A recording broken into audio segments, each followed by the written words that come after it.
Yes, we are live now.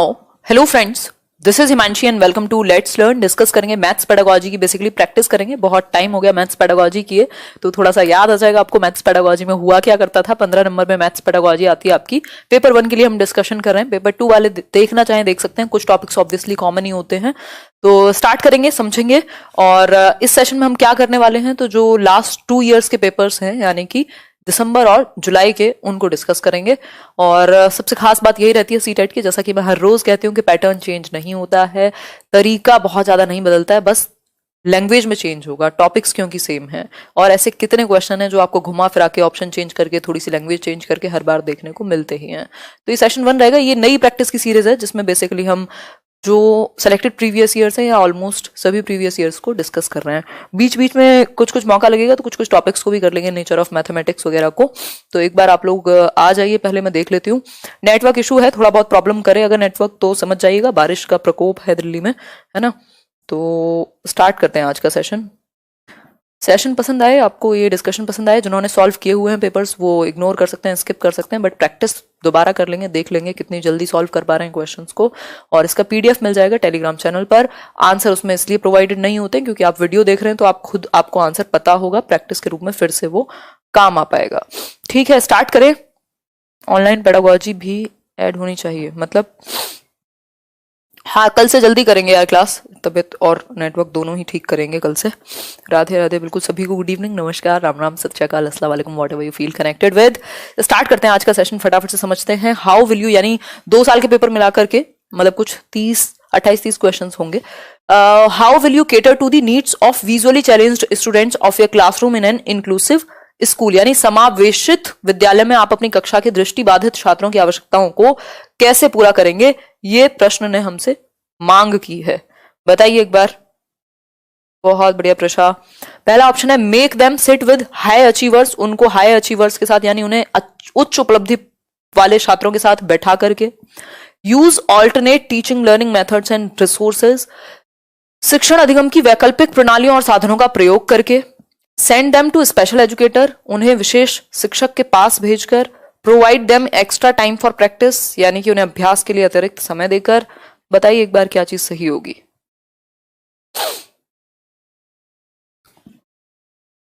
B यानी 2 option, use alternate teaching learning methods and resources. ठीक है बात आपकी, मतलब हम क्या करेंगे, वैकल्पिक साधनों का, प्रणालियों का, टीचिंग लर्निंग मटेरियल्स का यूज करेंगे। यदि विजुअली चैलेंज्ड है बच्चा तो क्या करेंगे, ऑडियो सीडी वगैरह इन सब का इस्तेमाल कर सकते हैं, या उसको टैक्टाइल मटेरियल जिसको वो टच करके पढ़ सके, उस तरीके की चीजें, कॉन्क्रीट मटेरियल के थ्रू मैथ्स वगैरह के कुछ चीजें सिखा सकते हैं, है ना। अगर सुनने में प्रॉब्लम है तो दिखा करके पढ़ा सकते हैं, देखने में प्रॉब्लम है तो सुना करके या फिर टच करा करके, बहुत सारे तरीके हैं। मतलब एक क्वेश्चन आपका इंक्लूसिव एजुकेशन का आता ही है। आगे बढ़ेंगे नेक्स्ट क्वेश्चन पर, स्पीड थोड़ी सी बढ़ाएंगे। नेक्स्ट क्वेश्चन है which of the following is not a mathematical process, यानी गणितीय प्रक्रम किसको नहीं कहेंगे। नॉट, पेपर वाला फील लेना है बिल्कुल। ट्रांसपोजिशन यानी पक्षांतरण को, विजुअलाइजेशन यानी मानदर्शन को, मेमोराइजेशन यानी कंठस्थ करना, या फिर एस्टिमेशन यानी आकलन करना। आंसर कीजिए एक बार फटाफट से, फटाफट से आंसर कीजिए। केदारमल जी की बातों को एक बार सुन लीजिए। निकल गया कमेंट, अब तो सुन लेंगे, बाद में ही सुनेंगे, अब तो नहीं देख पा रही हूं मैं कमेंट। चलिए बताइए एक बार, बहुत तेजी से कमेंट जा रहे हैं। आंसर क्या होगा इसका, नॉट अ मैथमेटिकल प्रोसेस। तो मेमोराइजेशन, याद करना, रटना, ये सब मैथ्स के अंदर तो नहीं आएगा, मैथमेटिकल प्रोसेस में नहीं आएगा। रीजनिंग हो, ट्रांसपोजिशन हो, विजुअलाइजेशन हो, एस्टिमेशन हो, एडिशन हो, सब्ट्रैक्शन हो, ये सब मैथमेटिकल प्रोसेस है, बट कंठस्थ करना, मेमोराइज करना, वो मैथ्स का कोई प्रोसेस नहीं कहलाएगा। ठीक है, सी फॉर कोरोना, बहुत बढ़िया। आगे बढ़ेंगे। आप लोगों ने लॉकडाउन में नई अल्फाबेट का पूरा सीरीज भी सीख लिया है ना, मतलब एक अल्फाबेट भी सीख लिया पूरा, यानी लेटर्स को सीख लिया है। ए फॉर पता नहीं, B for Vinod, C for corona है। नेक्स्ट क्वेश्चन है which of the following statements is true regarding numeral and number. Number और न्यूमरल्स के विषय में कौन सी बात ठीक है, यानी संख्यांक और संख्या के विषय में। बताइए एक बार, आंसर कीजिए। गाइड कर देंगे सिमरन, एक बार एमपी टेट का देख लेंगे। बहुत खराब नहीं, बट हाँ थोड़ी सी खराब है तबीयत। A numeral is a symbol used to represent number। एक न्यूमरल क्या है? एक सिंबल होता है जिसके थ्रू आप एक नंबर को रिप्रेजेंट कर सकते हैं। फॉर एग्जाम्पल रोमन में कितने सारे न्यूमरल्स हैं, क्या कर रहे हैं आप? नंबर को प्रेजेंट कर सकते हैं इसके थ्रू।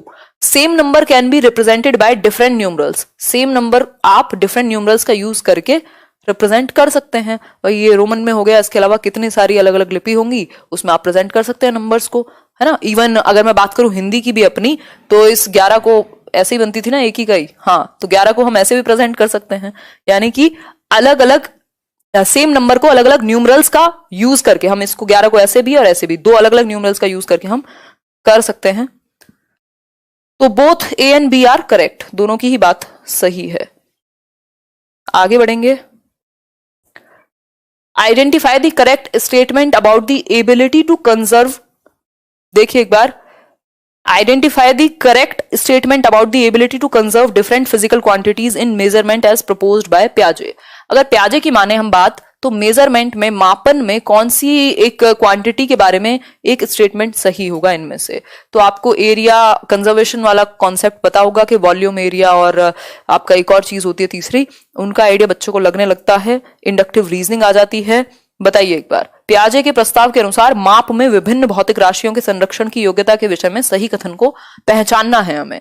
तो conservation of weight is grasped before conservation of volume, या फिर conservation of volume is grasped before conservation of mass, conservation of weight is grasped before conservation of number, या फिर conservation of length is grasped before conservation of number. बताइए एक बार।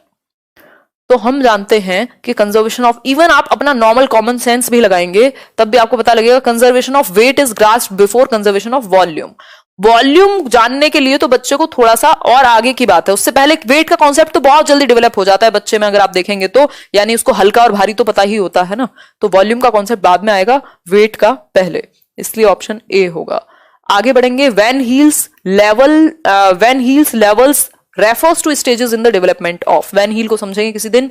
Van heal की अगर बात करें तो किस प्रकार, या वैन हील के स्तर जिस विकास की अवस्थाओं का संकेत करते हैं, यानी किस विकास के प्रति संकेत करते हैं वैन हील के लेवल्स? नंबर कॉन्सेप्ट के, प्लेस वैल्यू, जियोमेट्रिकल थिंकिंग, या फिर फ्रैक्शंस? आंसर कीजिए एक बार। सी ऑप्शन, यानी ज्योमेट्रिकल थिंकिंग के लिए इन्होंने अपनी जो पूरा वैन हील के लेवल्स हैं, कुछ 5 लेवल्स हैं, 0 से 4 तक है वैसे तो, है ना, तो उनको दिया है। ठीक है, इनिशियल लेवल क्या है वो कमेंट में डालिएगा, क्योंकि लास्ट तो पूछता नहीं, रेगर या रिगर जो है। नेक्स्ट क्वेश्चन है, which one of the following sets are problem solving strategies in, जिसमें विजुअलाइजेशन और प्रॉपर वो स्टेजेस हैं, लेवल्स हैं basically. Which one of the following sets are problem solving strategies in mathematics, यानी कि समस्या समाधान की तकनीक है मैथ्स में। इनमें से कौन सा एक कौशल जो है मैथमेटिक्स में समस्या समाधान का एक तरीका है? जिनको क्लियर नहीं दिख रहा, फिर से फोन को ऐसे लिटा के यूज कीजिए और थोड़ा सा बड़ा करके देखिए, दिख जाएगा। काफी बड़ी स्क्रीन है और बड़ा क्वेश्चन लिया है ना। अगर ऐसे सीधा करके देखोगे तो इतनी सी स्क्रीन दिखेगी ना। बताओ एक बार, आंसर कीजिए। रीजनिंग यूजिंग वेरिएबल्स, ठीक है, और लुक फॉर अ पैटर्न, ये सब क्या है? प्रॉब्लम सॉल्विंग एबिलिटी बच्चे के अंदर आएगी, यानी विवेचन करना, यानी तर्क उसके अंदर आ जाए, वेरिएबल्स का वो यूज करने लग जाए, लेट करने लग जाए, एक्स और वाई जैसी चीजों को,